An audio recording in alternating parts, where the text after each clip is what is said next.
Vamos a saludar a Pablo Callejón, que ya está con nosotros. ¿Cómo te va, Pablo? Muy buenos días.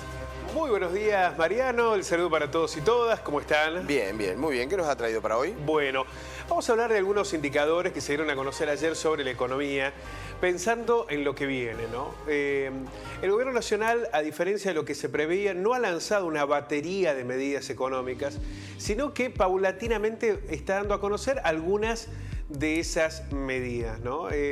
Hay como una estrategia política muy definida en la que el presidente está hablando muy poco, casi nada. Sí, corrido de los lanzamientos. Lo han dejado por afuera de los lanzamientos, no está hablando, no está haciendo declaraciones. Se le había reprochado en el último tiempo algunas manifestaciones, incluso de temas que parecían estar muy alejados de la investidura presidencial, donde el presidente igualmente hablaba. Bueno, ahora la estrategia es, el presidente no habla. Pero no quiere decir que no esté en campaña, porque anda recorriendo distintos lugares, de manera presencial, sorpresiva, sin anuncios.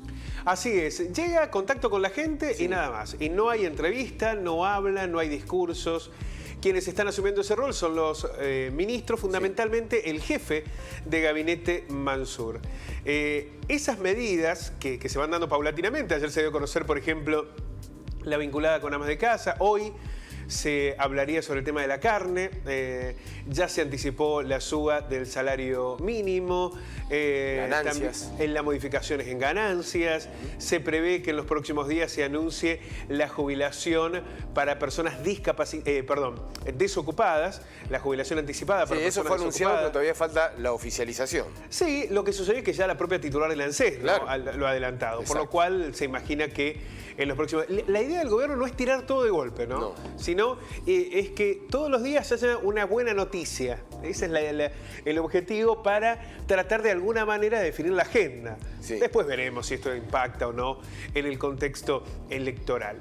Pero hay algunos elementos que no forman parte del discurso del gobierno nacional y que parecen como muy positivos. No forman parte porque ha quedado demostrado en las últimas elecciones PASO que lo que está buscando la gente es una repercusión inmediata en su vida, en su calidad de vida, en la organización de su vida. No tiene impacto.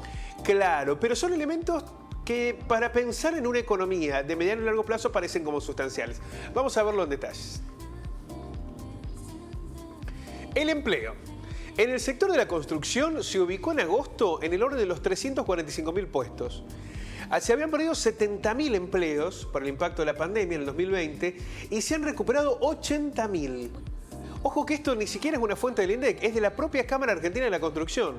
Una recuperación de 80.000 puestos de trabajo en el sector de la construcción, que es uno de los que mayor impulso ha alcanzado. Y esto mucho tiene que ver con el hecho de que no se puede invertir en dólares, que hay una restricción en determinados mecanismos financieros y se están volcando muchos recursos a los ladrillos. Bueno, y también la obra pública, ¿no? Que en este sentido y la obra pública también.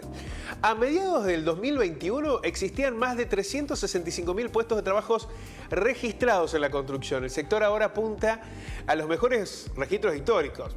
Es complicado, ¿no? En 2015 y en 2017 se llegó a 435.000 empleos, pero estamos a 365.000 según los datos oficiales. Las ventas en los supermercados, otro de los ejes. Este se dio a conocer en el día de ayer. Efectivamente, han aumentado durante julio un 4,2% en términos interanuales y un 4,6% en relación a junio del año pasado. Es decir, creció con referencia al mes anterior, pero también ha crecido fuertemente en relación al año pasado. Está bien, usted me dirá, el año pasado tiene razón. Las comparaciones con el año pasado son complejas, pero se mantiene un sostenido crecimiento. Claro, pero aparte los súper es una de las actividades que no han dejado, no han cesado. No Lo cerró, que bajó es la economía pero había nuestra. Menos movimiento de gente, claro. Había otra realidad, ¿no? Había más temor, uno puede suponer que había todo un escenario que era más complejo, ¿no? Los comercios mayoristas, las ventas crecieron en julio un 7,9% a nivel interanual, al tiempo que no mostraron variaciones respecto a junio. Pero este es un dato, ¿no? Acá ya se ve un crecimiento un poco más amplio. Las ventas en los grandes centros de compra, bueno, podríamos ni siquiera decirlo, porque claro, el aumento fue del 285%, estaban cerrados el año pasado. Aquí sí. Estaban cerrados, entonces no tiene mucho sentido. Lo que sí evidencia, sobre todo en los comercios mayoristas, es que hay una tendencia al crecimiento. El consumo de electricidad, que es otro elemento clave, ¿no? Para medir la evolución de la economía. Creció un 8,7% en agosto y acumula una suba del 4,9% en lo que va del año. Por lo cual, acá estamos viendo, cuando hay un consumo de electricidad mayor, es porque hay mayor actividad industrial, mayor actividad comercial, mayor actividad en los hogares. De esta forma, a lo largo de los primeros 8 meses del 2021, decíamos, alcanzó esta suba del 4,9%. 24 fueron las provincias y empresas que marcaron ascensos interanuales en referencia a la electricidad. Ahí vemos, la que más subió fue Chubut, un 40%, pero también hubo un alza en Corrientes, en Santiago del Estero, en Edea, en Córdoba, en Santa Fe, Tucumán, Jujuy, Entre Ríos, Edelap, La Pampa. En todas estas empresas energéticas se advirtió una suba en el consumo. También en San Luis, en Edén, Río Negro, La Rioja, Chaco, Misiones, Salta, Mendoza, Edés, Neuquén y San Juan, provincias y empresas energéticas provinciales donde se ha advertido, en algunos casos mínimo, en el caso de San Juan, Neuquén el 2%, Mendoza el 3%, pero en otras casi un 40% como en el caso de Chubut. Sobre todo lo que decías, ¿no? El índice industrial, que es lo que marcan donde están los cordones industriales, ha crecido más. Sí, ahí sorprende Mendoza, ¿no? Ha sido un crecimiento bajo. En San Luis, que también tiene un poder industrial más importante, un 7%.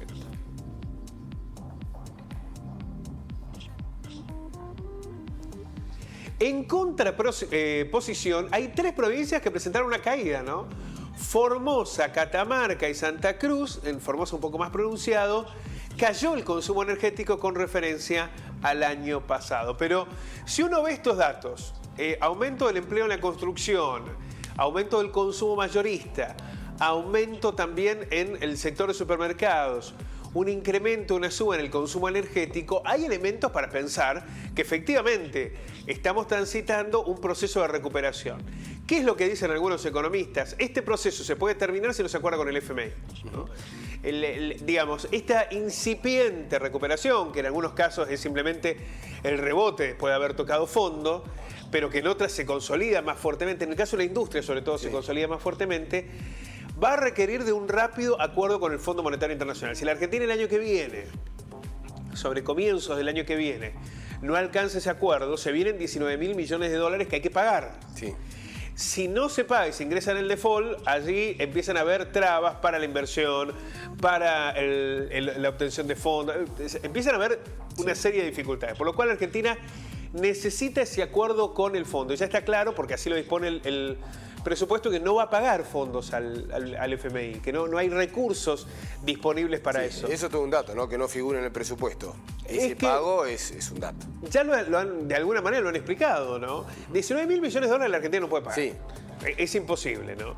Si dejas de pagar parte, entras en default. Por lo cual, que no sabemos si es una presión hacia el fondo o bien es una situación de decir, che, vamos directo y no tenemos intenciones de pagar. Claro, lo que han blanqueado es imposible. Pagarlo es imposible. O hay un acuerdo o vamos al default. Bueno, se supone que se va a alcanzar ese acuerdo que será clave también para sostener la economía para lo que viene. Lo que tiene que ver fundamentalmente, la Argentina va a necesitar dólares para, si aumenta el crecimiento, para las importaciones, y esos dólares no van a llegar si hay un default con el fondo. Bueno, hay muchos elementos allí que se ponen en juego. Hoy nadie habla de default, me parece que hay una expectativa de que el acuerdo se va a concretar, pero la necesidad es de, por un lado, que esta incipiente recuperación económica se consolide en el tiempo y que por el otro lado comience a dar un impacto en la economía real de millones de argentinos,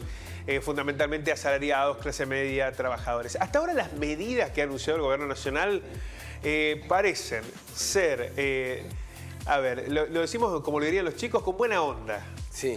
Pero no van a ninguna de las cuestiones. No tiene un impacto fuerte. No tiene un impacto fuerte. Bueno, en el caso de ganancias puede afectar a un millón de trabajadores. ¿no? Pero se mantiene en realidad. Pero además lo que hacen es correrlo, es mantener el porcentaje que ya venía pagando. Efectivamente, pero además el millón de trabajadores que podemos suponer que está mejor, sí. Que no le está pasando tan mal. Y por el otro lado, el aumento del salario mínimo no tiene un impacto directo, hay que decir que va gradualmente hasta el año que viene. Sí, 33.000 recién en febrero. Efectivamente. Hoy realmente la realidad es que ninguna de las medidas han sido un cambio sustancial en la vida de la gente. Si se anunciara, por ejemplo, lo de la carne hoy, seguramente sea una medida que va a caer muy bien en el campo. Sí, tiene más política que Pero es más reacción. política que económica, efectivamente. Hoy la realidad es que queda mucho por transitar y demasiado poco parece haber modificado la vida de la gente. Pablo, muchísimas gracias. Abrazo grande, nos encontramos Hasta luego, mañana. nos Chau, encontramos chau. mañana.